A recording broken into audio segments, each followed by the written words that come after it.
Saroy, you're a beautiful boy. We're very proud of you, son. इधर जा मत, मैं कल का काम निपट के आ जाऊंगा।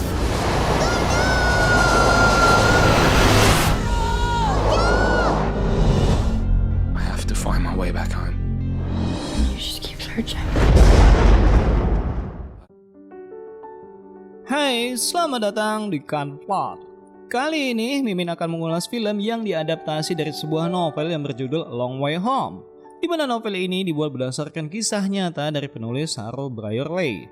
Plot cerita novel ini menggambarkan kisah hidup Saro ketika berusia 5 tahun hilang dari keluarganya.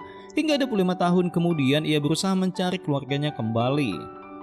Pada tahun 2016, kisah hidup Saro diangkat ke dalam sebuah film dengan judul Lion dan mendapatkan nominasi sebagai film terbaik, skenario adaptasi terbaik, dan banyak lainnya. Lalu bagaimana kisahnya? Langsung saja ke inti cerita.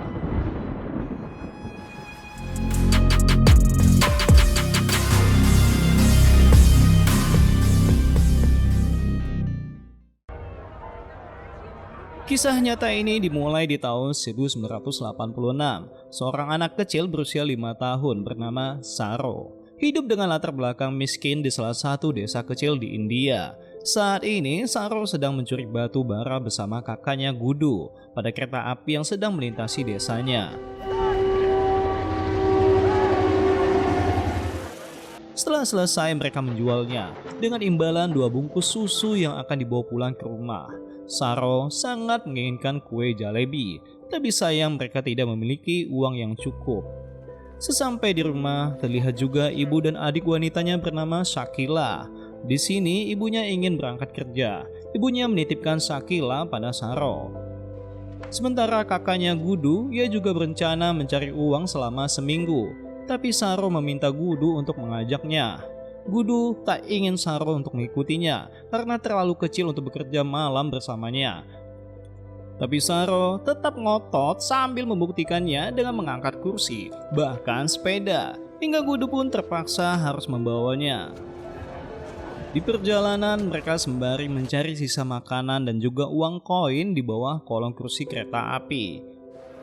Hingga di pemberhentian stasiun kereta api, tampak Saro yang tertidur pulas. Gudu mencoba membangunkannya untuk bekerja, tapi adiknya malah ingin tetap melanjutkan tidurnya. Karena tak ada pilihan, Gudu meminta adiknya untuk tetap tinggal di sini, sementara ia akan mencari uang dan berjanji akan kembali lagi. Beberapa jam berlalu, tampak Gudu tak kunjung datang. Gudu, Di stasiun tersebut, Saro melihat sebuah menara tangki air. Gudu, Kemudian berjalan mencari kakaknya. Hingga di dalam kereta tanpa tidak ada tanda-tanda keberadaan kakaknya Gudu. Saro duduk di bangku penumpang kereta dalam kelelahannya dan membuatnya tertidur. Menjelang pagi tanpa sadar, kini Saro telah terbawa kereta api dan tak tahu kemana arah tujuannya. Tampak kereta api membawanya semakin jauh dari pedesaannya.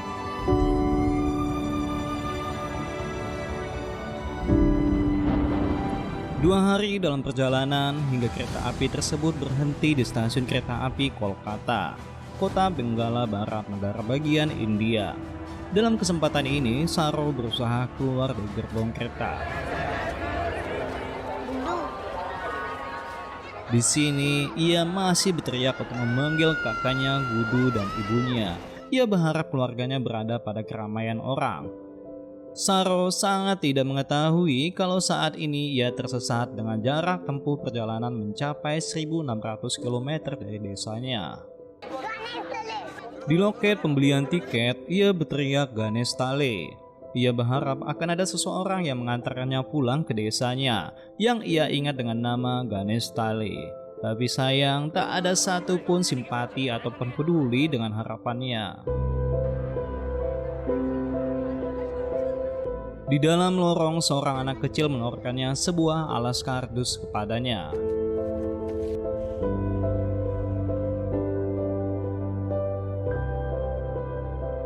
Tapi ketika ia tertidur, tiba-tiba ia dikagetkan kalau banyak orang dewasa yang sudah mengepungnya. Saro berusaha lari sekuat tenaga hingga ia pun berhasil kabur dan berada di tempat kuil kecil umat Hindu. Ia melihat banyak makanan. Dengan sedikit doa dengan rasa lapar, Saro terpaksa mengambil sesajen yang ada di depan matanya. Keesokannya, Saro hanya berjalan dan tidak tahu kemana arah tujuannya. Ia tidur dimanapun ketika ia menginginkannya. Hingga 2 bulan berlalu, di bawah kolong jembatan sambil memegang sendok yang ia dapati dari pungutannya, ia melihat di seberangnya tampak seorang pemuda sedang menikmati makanan di restoran. Saro dengan imajinasinya selalu mengikuti gerakan tangan pemuda tersebut ketika sedang menikmati makanannya. Sampai pemuda itu sadar dengan perilaku Saro. Ia pun datang dan membawakan makanan untuk Saro. Hingga di kantor kepolisian, pemuda tersebut membawa Saro dan melaporkannya sebagai anak hilang. Di sini, Saro tidak bisa berbahasa Benggala. Ia hanya mengatakan kalau tempat tinggalnya berasal dari Ganestale, dan ia juga tidak tahu nama ibunya. Polisi yang tidak mengetahui tempat desa Saro berada, hingga ia pun berinisiatif menyerahkan Saro pada panti asuhan.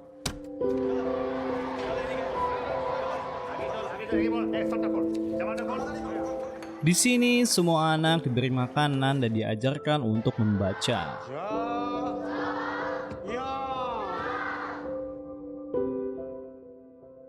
Hingga beberapa waktu berlalu, seorang ibu bagian administrasi panti asuhan menemui Saro. Ibu ini mengatakan kalau ia telah menerbitkan Saro sebagai anak hilang pada surat kabar dengan jumlah 15 juta orang yang membaca surat kabar tersebut. Namun mereka tidak ada satupun menemukan balasan dari keluarga Saro. Panti asuhan tidak ingin anak-anak terlantar di jalanan. Mereka berinisiatif akan membiarkan Saro untuk diadopsi oleh seorang keluarga yang berasal dari Australia. Ibu ini berjanji di sana Saro akan hidup dengan layak dan diperlakukan sebagai keluarga yang baik.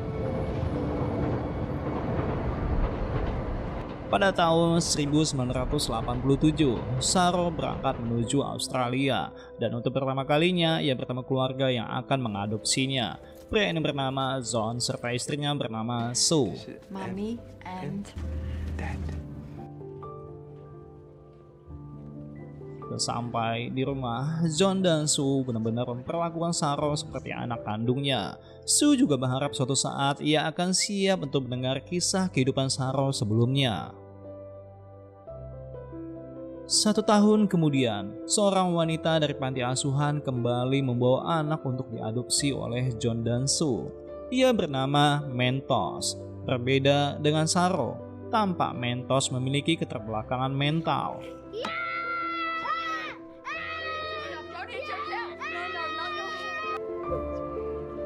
Saro yang merasakan kesedihan ibu angkatnya, ia berusaha untuk menenangkannya.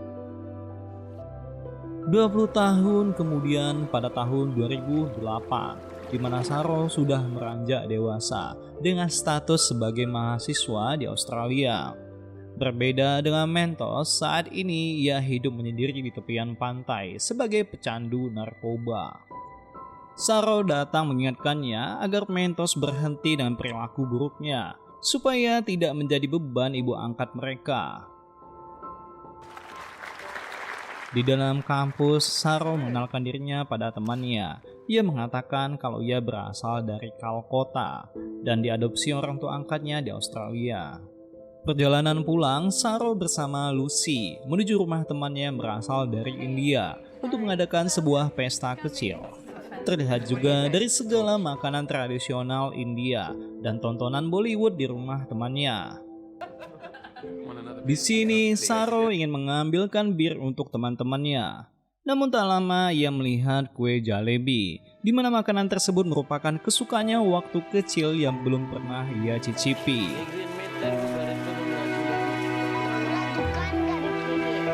Semua memori bersama kakaknya Gudu teringat kembali padanya. Tanpa sadar, temannya sudah datang di dekatnya. Saat ini, Saro mulai terbuka dengan temannya. Ia mengatakan secara jujur kalau ia bukan berasal dari Calcutta. Ia hanya seorang anak kecil yang tersesat di kala itu. Yang dia ingat nama kampung halamannya adalah Ganestelai. Saro merasa mungkin ia salah mengingat nama tempatnya karena nama tersebut tidak ada. Dia juga teringat sebuah menara tangki air pada stasiun kereta api.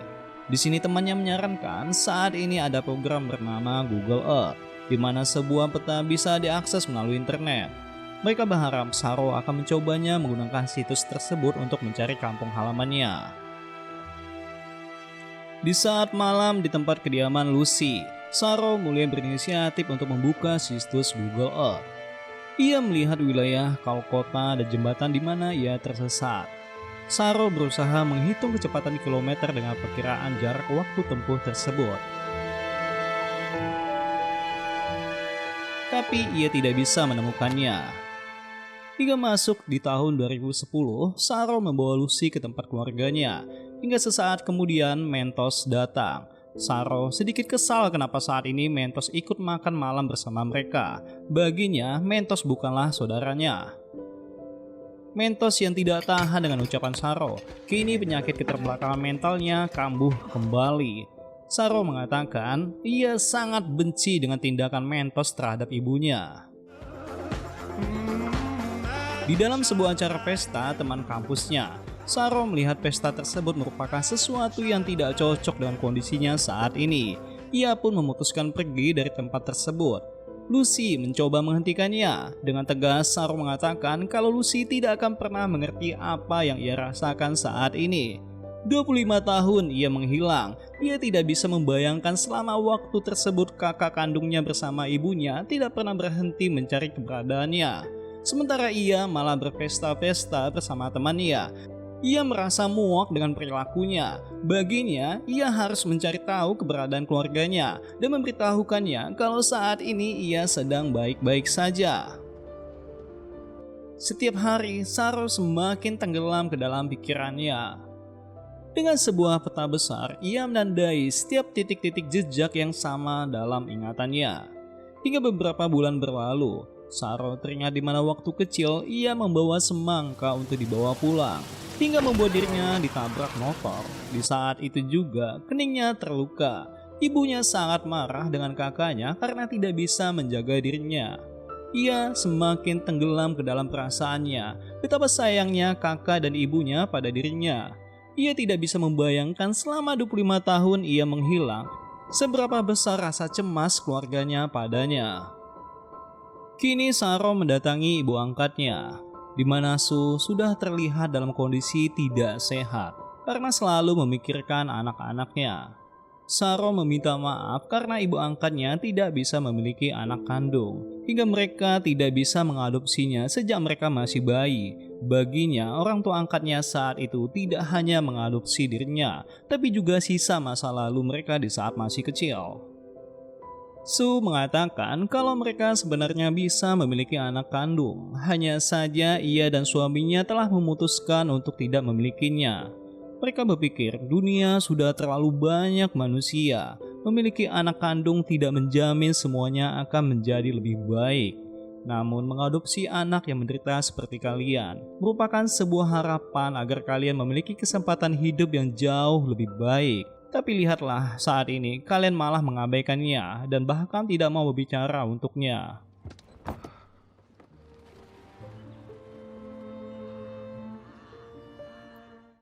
Sesampai Saro di rumah, ia melihat kembali susunan petanya. Ia menyadari setiap pencariannya tidak ada satu titik pun lokasi yang bisa ia temukan, hingga membuat dirinya semakin tenggelam ke dalam keputusasaan. Sesaat ia melihat layar laptop sambil menggeser denah lokasi Google Earth dan mengenang kejadian masa kecilnya.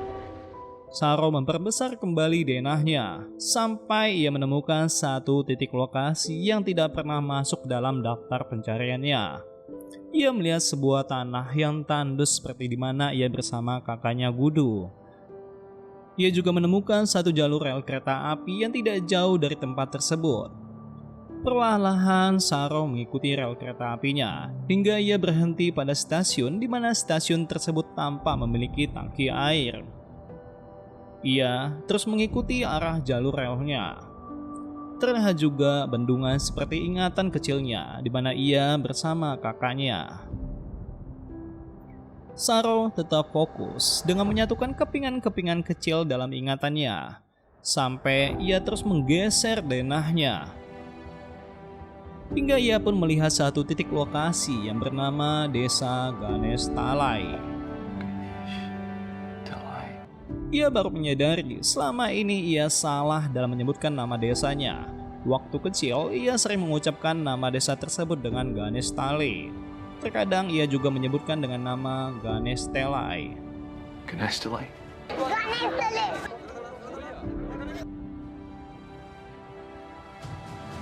Akhirnya, pencarian selama bertahun-tahun tak berujung sia-sia. Kali ini, Saro telah menemukan titik lokasi keberadaan keluarganya. Dengan segudang kebahagiaan, ia tak sabar untuk memberitahukan kekasihnya Lucy. Ia meminta Lucy untuk sedikit menunggunya. Ia akan berjanji akan menemui Lucy kembali. Di dalam tempat tinggal Saro, di mana Sue dan John yang sudah mengetahui apa yang selama ini dikerjakan anaknya Saro. Tak ada raut kekecewaan untuk mereka, melainkan rasa bangga di mana Saro berhasil menemukan lokasi keberadaan keluarga kandungnya. Ia yakin saat itu juga ibu kandung Saro akan bahagia setelah melihat kondisi anaknya saat ini. Pada tahun 2012, Saro langsung menuju India. Setelah sampai, seperti petunjuk denah yang ia temukan, ia langsung menuju kota Kanwa yang sangat dekat dengan desa Ganesh Talai. Tampak tidak terlalu banyak perubahan desa tersebut dengan ingatan masa kecilnya. Sampailah ia di titik lokasi desa Ganesh Talai.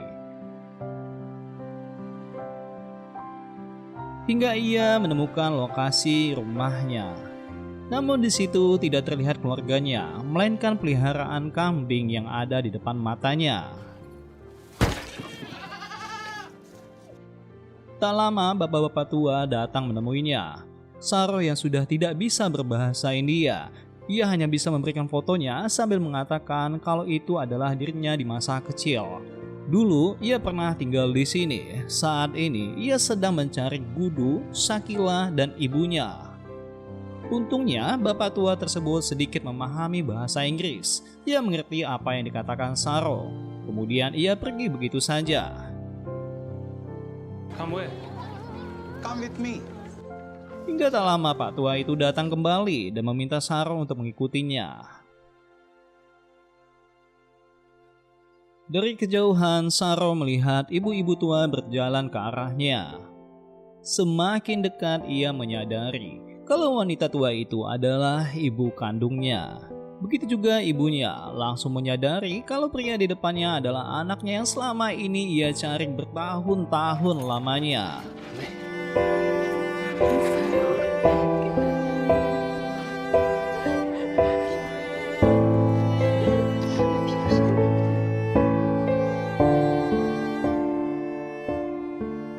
Ia juga masih mengingat bekas luka yang ada pada dahi anaknya. Saro menanyakan kemana kakaknya Gudu. Tapi bapak tua mengatakan kalau Gudu sudah meninggal.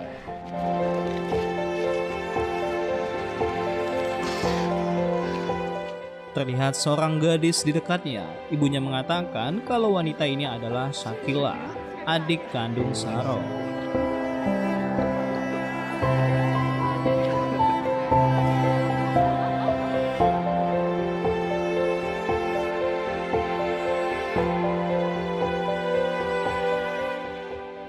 Ibu Saro tak pernah berniat pindah jauh dari rumahnya. Ia berharap suatu saat Saro akan kembali ke desanya dan bisa menemukannya. Diberitakan ketika Saro hilang dan memasuki gerbong kereta kosong. Di saat malam itu juga Gudu tewas tertabrak kereta api.